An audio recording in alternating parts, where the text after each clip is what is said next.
दिल्ली के press club में किन्नर समाज वाले लोग मोदी चालीसा का पाठ कर रहे हैं, आरती उतार रहे हैं, ओम नरेंद्र मोदी का जाप लगा रहे हैं और पटना में उनका बड़ा मंदिर बनाने का ऐलान भी कर दिया।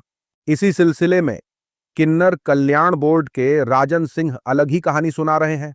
उनका कहना है कि एक मरीज ने 3 बार ओम नरेंद्र मोदी जप लिया तो चमत्कार हो गया, बीमारी भाग गई। मैंने भी सोचा क्यों ना आजमाऊं। 3 बार वही मंत्र बोला और क्या हुआ, डीसीपी का ट्रांसफर हो गया। अब बताओ, मोदी मंत्र की ताकत देखी, बीमारी तो ठीक हुई ही लेकिन अधिकारी का भी ट्रांसफर हो गया। लोग ये देखकर साफ कह रहे हैं कि ये आदमी बीजेपी से टिकट लेकर ही मानेगा, वरना मोदी चालीसा पढ़ते पढ़ते मंत्री बन जाएगा, क्योंकि इससे पहले इन्होंने सब कुछ ट्राई कर लिया लेकिन बात नहीं बनी। जीवन भर इन ब्राह्मणवादी लोगों का लेटरिन गूट टट्टी उठाते उठाते मुझे लगता है कि हम लोग कमजोर हो गए। बाबा जी को बता देना चाहता हूँ कि जिस दिन ये रजिया सुल्तान इस सड़कों पर निकल गई तो याद रखना, कालीनाथ मार्ग में भी छुपने की जगह नहीं मिलेगी। नया संसद भवन बन गया है तो ये पुरानी ब्राह्मणवादी मानसिकता के लोग संसद भवन में क्या कर रहे हैं? मैं गाली नहीं दे सकता। लोग इसे ट्रोल करते हुए कहने लगे कि आप भी 3 बार ओम नरेंद्र मोदी कह दीजिए, क्या पता आपके भगवान नरेंद्र मोदी का भी ट्रांसफर हो जाए। भाजपा ने अपनी आईटी सेल की पूरी टीम तो बदल दी, लेकिन एक्सपोज होने की रफ्तार और भी तेज हो गई है। भारतीय जनता पार्टी ने सोशल मीडिया पर अपने ऑफिशियल अकाउंट से Mumbai Pune missing link project के प्रमोशन का वीडियो डाला, लेकिन इस वीडियो में पाकिस्तानी गाना इस्तेमाल कर दिया।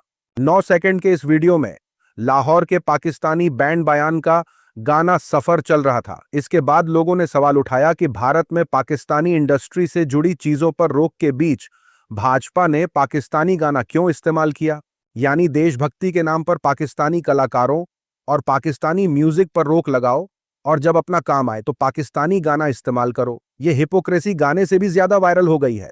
भाजपा का आईटी सेल नैरेटिव बनाने लगा कि मोदी सरकार के पहले भारत की इकोनॉमी का हाल क्या था और मोदी सरकार के बनने के बाद इकोनॉमी का हाल कितना बदल गया है। भाजपा गोवा के ऑफिशियल हैंडल से रणबीर कपूर की रॉकस्टार फिल्म का यह क्लिप डालकर कहा गया कि भारत ने 2014 में कांग्रेस को भी सत्ता से कुछ इसी तरह बाहर कर दिया और उसके बाद की कहानी सबके सामने है। लोगों ने भाजपा को इस सीन की सच्चाई बताते हुए कहा कि फिल्म में यही एक्टर दुनिया का बड़ा सुपरस्टार बन जाता है, पोस्ट में वो सीन क्यों नहीं दिखाया। लोगों ने भाजपा को ट्रोल करते हुए कहा कि 2029 में राहुल गांधी भी इसी तरह सुपरस्टार बनने वाले हैं और आप इतिहास बन जाओगे। भाजपा की डबल इंजन वाली सरकार के उत्तर प्रदेश में बेईमानी अपने चरम पर है। शाहजहांपुर नगर निगम के कई नेताओं का एक वीडियो सामने आया है। इसमें दिख रहे सभी नेता नगर निगम की आमदनी को आपस में बराबर बांटने की कसम लेते दिखाई दे रहे हैं।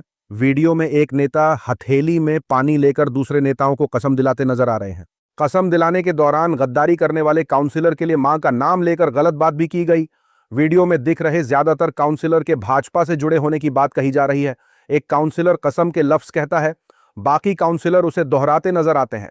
जो भी निगम की आमदनी होगी वो साठों में बटेने की बराबर से। वीडियो करीब 6 महीने पुराना बताया जा रहा है, लेकिन सोशल मीडिया पर फिर सुर्खियों में आ गया।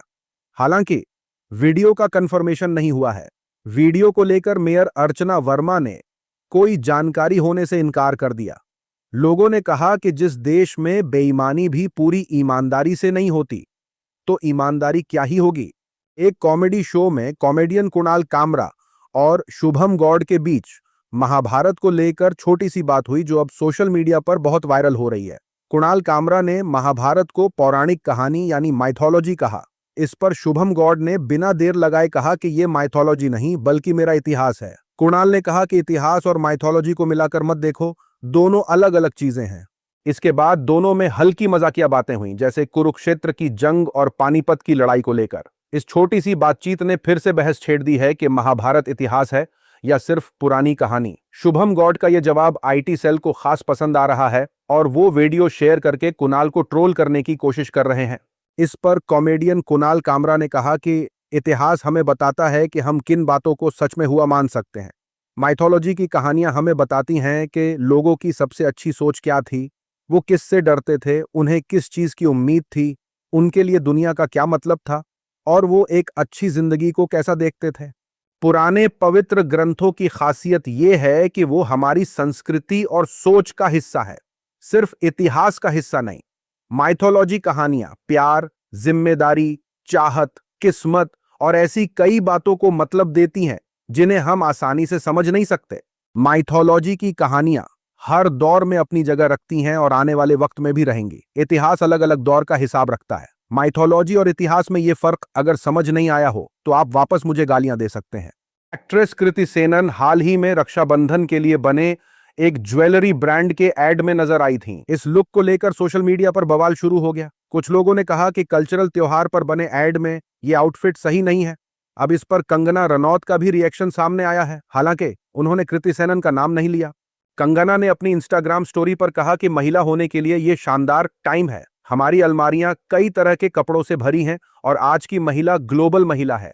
कॉकटेल ड्रेस से लहंगा चोली, जीन्स से साड़ी और बिकिनी से सलवार कमीज तक आज हमारे पास कपड़ों के इतने ऑप्शन हैं। फिर आप अपने भाई को बिकिनी या अंडरगारमेंट्स में राखी क्यों बांधेंगी? आपके पास स्टाइलिंग के इतने कपड़े कहां गए? ये ऐड जानबूझकर अजीब बनाया गया लगता है। कंगना के जैसे तमाम ट्रोल्स को जवाब देते हुए कृति सेनन ने कहा कि फेस्टिवलों का असली मतलब पहनावे में नहीं बल्कि कल्चर के साथ जुड़ाव में होता है। उन्होंने कहा कि एथनिक फैशन में टाइम के साथ बदलाव आया है, लेकिन आज भी महिलाओं की इज्जत को सिर्फ उनके कपड़ों से नापा जाता है। एक्ट्रेस ने सवाल उठाया कि समाज महिलाओं को क्या पहनना चाहिए, ये बताना कब बंद करेगा। उन्होंने कहा कि कल्चर और ट्रेडिशन इंसान के दिल में होती है, उसकी नेकलाइन में नहीं। रक्षाबंधन पर बात करते हुए कृति ने कहा कि ये फेस्टिवल हिफाजत और प्यार के रिश्ते का मामला है। उन्होंने बताया कि वो और उनकी बहन नूपुर सेनन एक दूसरे को राखी बांधती हैं क्योंकि वो दोनों एक दूसरे की हिफाजत किसी भाई से कम नहीं करती हैं। कृति ने आगे कहा कि यही प्यार पालतू डॉग्स के लिए भी है क्योंकि वो भी उनके परिवार का ही हिस्सा है। गुड़गांव यानी गुरुग्राम में सिर्फ 1 घंटे की बारिश ने फिर से पूरा शहर डुबो दिया। लगभग 70 से 75 मिलीमीटर पानी बरसा और सड़कें नदी बन गईं। एक्सप्रेसवे पर गाड़ियां घंटों खड़ी रहीं, स्कूल बसें फंस गईं। करीब 300 बच्चे 2-4 घंटे फंसे रहे। एम्बुलेंस भी 7 किलोमीटर में 1.5 घंटा लगाती रहीं। करोड़ों के फ्लैट वाले मगनोलिया और गोल्फ कोर्स रोड जैसे पॉश इलाके भी घुटनों तक पानी में डूबे दिखे। बुजुर्ग अपनी स्कूटी खींचते दिखे। बच्चे स्कूल बैग सिर पर रखकर पानी में चलते दिखे। कुछ वीडियोज में यह भी कहा गया कि बारिश के पानी से पूरी बस और गाड़ियां डूब गईं, सिर्फ उनकी छत दिखाई दे रही थी। लोग सालों से शिकायत कर रहे हैं, सोशल मीडिया पर वीडियो डाल रहे हैं, फिर भी कुछ नहीं बदलता। प्रशासन ने ऑफिस और स्कूलों को वर्क फ्रॉम होम और ऑनलाइन क्लास का फरमान सुना दिया ताकि सड़कें साफ कर सकें। लेकिन सवाल यह है कि साल भर में क्या काम होता है? बजट कहां जाता है? ठेकेदार और अफसर क्या करते हैं?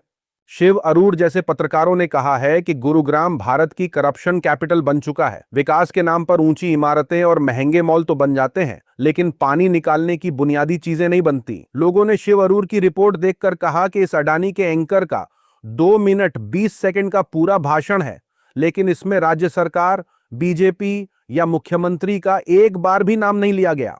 ये बस बिना किसी मतलब के गुस्सा निकाल रहा है और लोगों से कह रहा है कि पता लगाएं कि इस गड़बड़ी के लिए जिम्मेदार कौन है।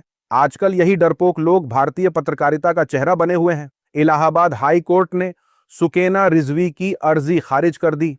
उसने टैगोर पब्लिक स्कूल की यूनिफॉर्म के साथ हिजाब पहनने की इजाजत मांगी थी। कोर्ट ने कहा कि भारत के संविधान के तहत हिजाब पहनना जरूरी धार्मिक तरीका नहीं माना जा सकता। यह फैसला दूसरे हाई कोर्ट के फैसलों जैसा ही है।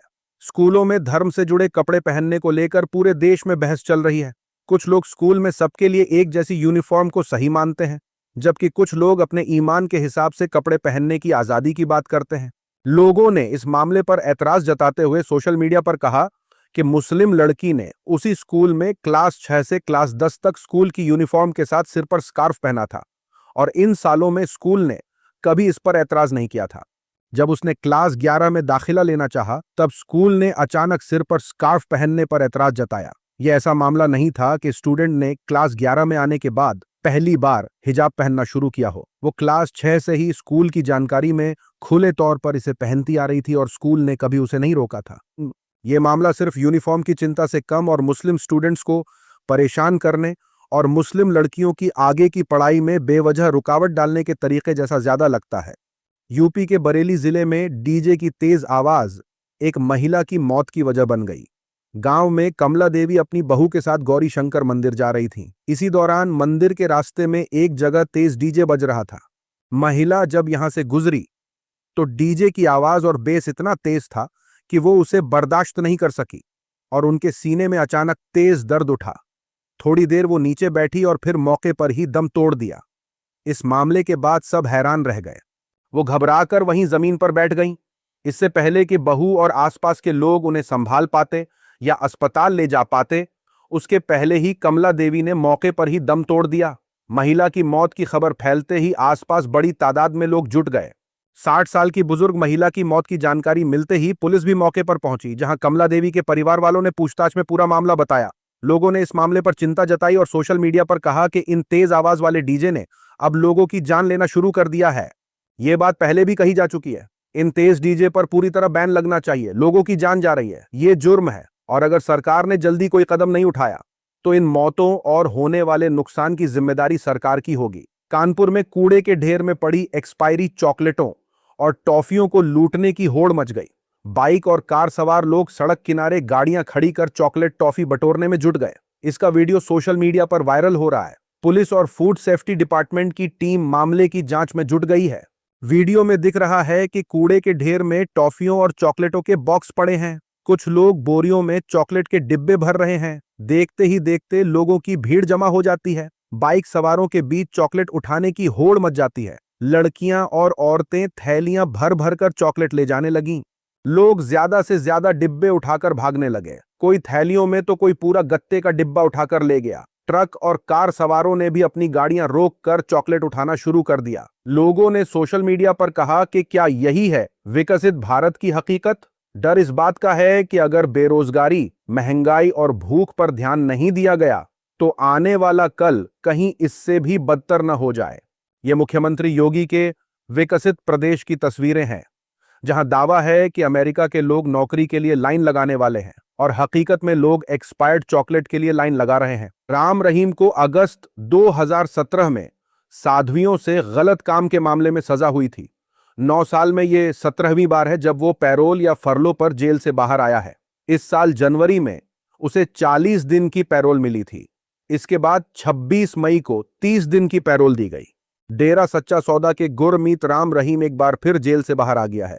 उसकी 21 दिन की फरलो मंजूर हुई है। वो रोहतक की सुनारिया जेल से बाहर निकला। उसके काफिले में 2 लैंड क्रूजर, 2 फॉर्च्यूनर, 2 इनोवा और 2 पुलिस की गाड़ियां मौजूद थीं। विपक्ष के पवन खेड़ा ने इस मामले पर कहा कि बीजेपी महिलाओं को आगे बढ़ाने की बातें करके चाहे जितना रोने का नाटक करे, ये सब बस सस्ता टीवी सीरियल वाला ड्रामा है।